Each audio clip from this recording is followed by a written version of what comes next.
Aguenta um pouquinho. Eu acabei de começar uma briga no Twitter. Nada me deixa mais feliz que uma boa e velha briga sem motivo nenhum. Ah, tá bom, ok?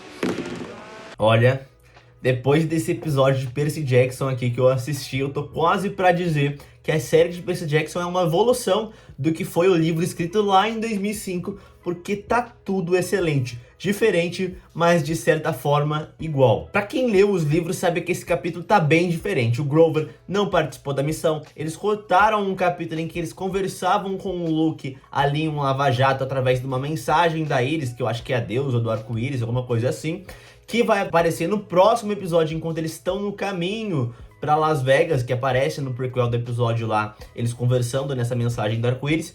E outra também, a interação do Grover com o Ares foi muito interessante aqui, que não tinha no livro. Há também a interação da Annabeth com o Hefesto. O Hefesto não aparecia nesse capítulo no livro, e aqui na série ele tá. E pra mim foi uma das melhores coisas que eles acrescentaram aqui. Fora a missão na Aqualand, que foi toda diferente, ou Aquapark, não lembro exatamente o nome do parque, do livro, e aqui também tá bem melhor. Menos ação, com certeza, a gente tinha esse padrão acontecendo na série, mas isso não retirou a qualidade desse episódio em específico. Nos primeiros episódios faltou sim, a ação a gente sentiu mais um pouco, mas nesse episódio os diálogos foram excelentes e eu não senti nem um pouco a falta de uma ação mais brutal. Bom, primeiramente eu vou dar um aviso aqui, vocês devem ter percebido que esse vídeo está um pouquinho mais fluido, com alguns erros, porque a Disney Plus decidiu lançar Percy Jackson e uma série inteira da Echo da Marvel no mesmo dia. Então esse vídeo aqui vai ser um pouquinho menos editado, vai ser mais um bate-papo aqui, porque eu vou ter que assistir uma série inteira e gravar depois desse episódio. Mas se eu pudesse, eu falaria da duração inteira do episódio de Percy Jackson nesse vídeo aqui, porque foi tudo excelente nesse episódio de Percy Jackson. Eu falei que o passado tinha sido o meu favorito, talvez eu tenha dado mais exagerada, mas esse com certeza é o meu favorito até agora. Mas bora lá então, seguindo uma linha do tempo do episódio aí, fazer alguns comentários. Primeiro que eles resumiram bastante um capítulo, que é o capítulo entre a luta do Percy com a Equidna e o capítulo em que eles encontram o Ares. Tinha um capítulo no meio que eles encurtaram bastante, encaixaram um pouquinho na conversa com o Ares no restaurante, que é o do Percy sabendo, tomando ciência de que ele tá sendo perseguido, o padrasto dele, que vai aparecer mais pra frente, que tá atrás dele, que virou o babaca que ele sempre foi no livro.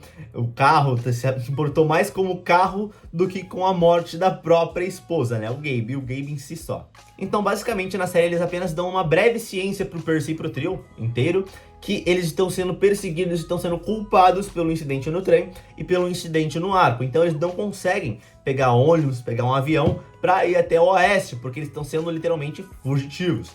Então eles vão de a pé pela estrada e em um determinado momento eles se escondem atrás daqueles negócios de concreto que tem ao lado da estrada, e eu não me lembro bem o motivo do porquê. Mas durante essa conversa aparece o nosso querido deus Ares, que tá em uma moto Harley igualzinho no livro. Vamos comentar primeiro sobre o visual do Ares. No livro, ele é descrito como uma pessoa com jaqueta de couro, calça de couro e uma blusa vermelha por baixo e um óculos vermelho.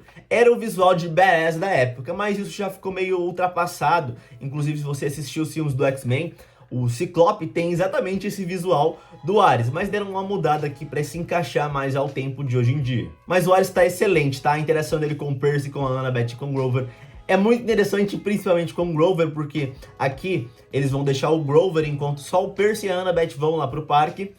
E, cara, o Grover mandou bem demais nesse episódio, apesar de eu ainda sentir falta do Grover e do Percy.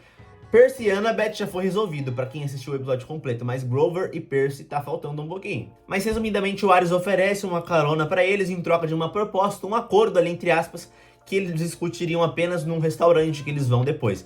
Inclusive nessa cena no livro, é muito interessante que eu tive a impressão, pelo menos, que no livro, quando você chega perto de um deus, se aproxima ou menciona um deus, a atmosfera vai se tornando aquele deus. Por exemplo, quando o Percy e o Grover mencionam o deus Pan em um capítulo do livro, tudo vai ficando meio que fluorescente, com cheiro de lavanda, enfim, porque ele é um deus da natureza.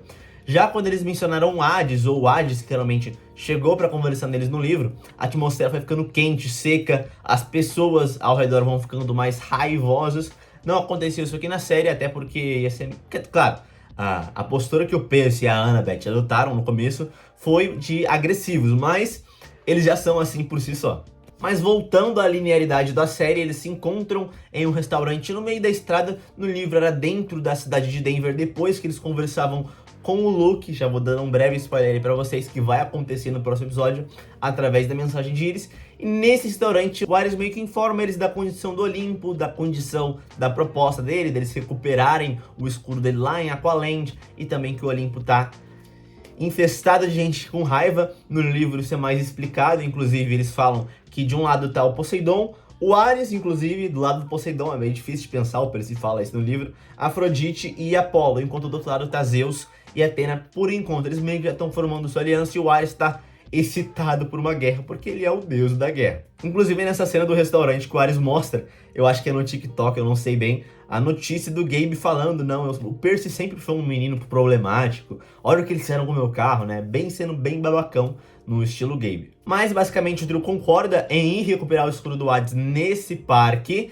enquanto o Grover, agora só na série, isso não aconteceu no livro, ficou para conversar com o Ares. Era como se fosse uma garantia de que eles iriam voltar com o escudo dele. Então foi só Percy e Annabeth ali já desenvolvendo uma química a mais. E eu adorei literalmente essa cena, essa sequência deles dentro do parque. No livro, inclusive, o Grover tinha um papel bem fundamental, porque o Luke deu aquele tênis da Maya pro Percy, mas quem acabou usando foi o Grover. E ele meio que salvava o Percy e a Annabeth com esse tênis. Mas como tiraram ele aqui na série, ficou meio que imprevisível o que ia acontecer dentro daquele parque. E eu adorei isso. Quando o Percy e a Annabeth chegam dentro do parque, eles já encontram uma armadilha ali do Hefesto, porque basicamente o parque foi feito pelo Hefesto, que é o deus da oficina, o deus ferreiro, enfim, como vocês preferirem, que ele meio que fez um parque apenas para deuses, semideuses e, pelo que eu entendi, também monstros. Então tem meio uma armadilha, mas não é uma armadilha no começo, é só para assustar, que é lá na catraca da entrada do parque, mas a Annabeth logo decifra, até porque ela é filha de Atenas, que é deusa da sabedoria. E daí eles entram no túnel do amor, né? Se eu não me engano é esse o nome no livro, eu não vi aqui na série, não prestei bem atenção se é o mesmo nome, só que aqui tem um acréscimo muito bom que eu adoraria colocar a cena pra vocês, mas infelizmente, provavelmente vocês vão só ver um videoclipe de fundo que começa a tocar o Ares Love enquanto Percy e a Annabeth caminham entre o túnel, que inclusive aqui já tá cheio de água, que é o mais óbvio. Já no livro era como se fosse um parque bem mais abandonado e não tinha nem água. Depois que o Percy controla lá, que faz jorrar e entrar água no meio do parque. Nesse caminho a gente vê a história do Hefesto desde criança até hoje, que vale comentar também que é muito triste, né? A gente tem um pouco de dó do Hefesto. O cara foi traído algumas vezes aí, foi abandonado.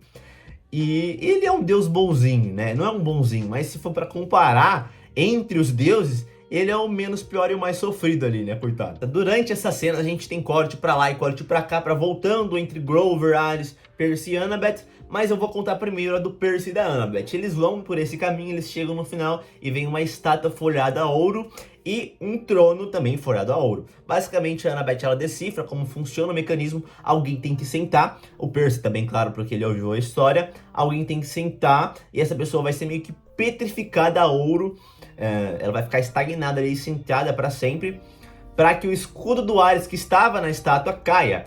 Então o Percy ele se sacrifica, muito interessante essa cena, porque rola uma melhora, na verdade, bastante a química entre o Percy e a Annabeth, a gente sente amizade num primeiro momento entre eles ali. Então o Percy e a Annabeth num primeiro momento eles brigam pra ver quem se sacrifica, bem parecido, na minha opinião, com a cena do Gavião Arqueiro e da Viúva Negra lá em Ultimato, em que eles brigam pra ver quem se sacrifica, mas aqui, claro, entre crianças eles não têm tanto poder assim pra conseguir entrar um na frente do outro. O Percy, eles chegam num acordo, o Percy se sacrifica, entre aspas, porque depois ele vai ser salvo por quem? Pelo próprio deus Hefesto, que aparece aqui no parque, que não aparece no livro. No livro era tudo uma questão bem pessoal do Hefesto por causa da traição do Ares com a Afrodite, que a Afrodite é a esposa de Hefesto, mas ela tem um caso com Ares. A Afrodite é a deusa do amor, né? Eu não sei nem por que eles deram esse nome pra ela, porque claramente ela não é a deusa do amor. Talvez ela seja a deusa da paixão, mas não do amor. Então Percy e a Annabeth concluem a missão, a Annabeth depois consegue salvar o Percy depois de